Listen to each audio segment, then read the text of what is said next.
राधे राधे दोस्तों।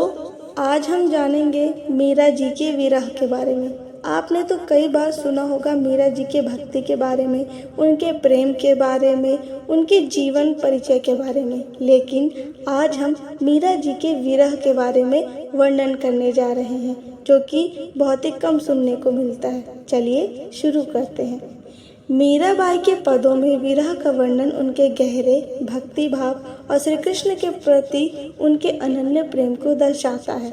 मीराबाई ने अपने जीवन में भगवान श्री कृष्ण को अपना सब कुछ मान लिया था, लेकिन जब उन्हें कृष्ण से अलग होने का एहसास होता था तो उनके पदों में पीड़ा और विरह की गहरी अनुभूति दिखाई देती है।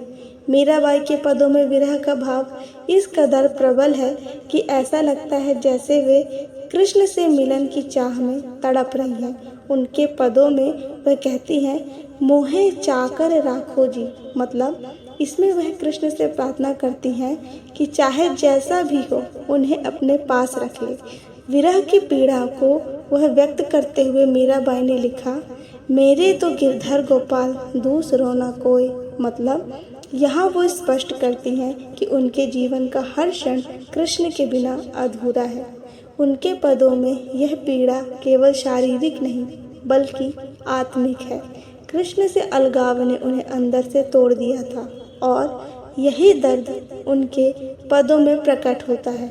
उनकी रचनाएं यह सिखाती हैं कि सच्ची भक्ति में प्रेम और विरह दोनों का समान महत्व है। मीराबाई के विरह पद आज भी भक्ति साहित्य में अनमोल स्थान रखते हैं। मीराबाई के विरह की प्रमुख रचनाएं भी जिन्होंने मीरा का विरह का वर्णन मिलता है, जैसे राग गोविंद, गोविंद टीका, राग सोरठा, मीरा के मल्हार, मीरा पदावली में आपको जानने को मिलेगा।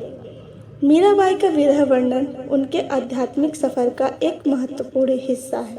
श्री कृष्ण के प्रति उनका अनन्य भक्ति और उनसे अलगाव की पीड़ा ने उनके जीवन और साहित्य दोनों को गहराई दी।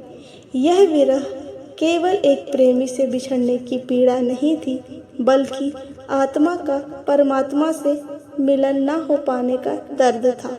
मीराबाई ने अपने विरह को एक साधन के रूप में अपनाया, जिससे उनकी आध्यात्मिक उन्नति हुई। उनका मानना था कि विरह के दौरान जो पीड़ा होती है वह मन को शुद्ध करती है और ईश्वर के करीब ले आ जाती है।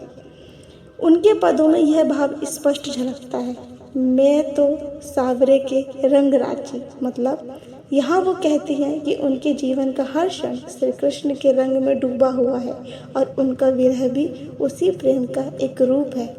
विरह ने मीराबाई को आत्मा की गहराई तक ले जाकर ईश्वर के साथ एकात्मकता का अनुभव कराया। दोस्तों, उम्मीद है कि आप सभी को मीराबाई के यह विरह की कथा पसंद आई होगी।